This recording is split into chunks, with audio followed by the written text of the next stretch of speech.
A basal layer of cells in stratified squamous epithelium. Yes, இங்க பாத்தீங்கன்னா இதுதான் picture of stratified squamous epithelium. இந்த superficial layerல பாத்தீங்கன்னா we have squamous cells. அந்த flattened இருக்கு பாருங்க cells.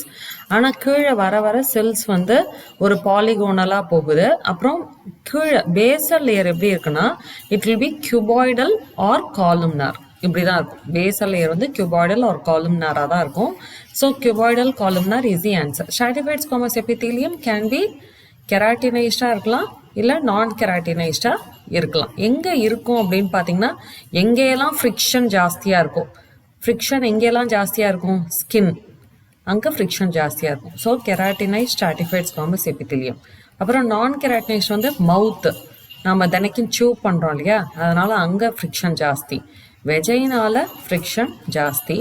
நெக்ஸ்ட் ஆனஸ், அங்கே வந்து ஃப்ரிக்ஷன் ஜாஸ்தி. இங்கெல்லாம் ஸ்ட்ராட்டிஃபைட் ஸ்குவாமஸ் எபித்தீலியம் இருக்கும். Next oesophagus, because of the food passage இருக்கிறதுனால, அப்புறம் ஆசிட் இது எல்லாத்தையும் தாங்கிறதுக்காக we have this stratified squamous epithelium. Thank you.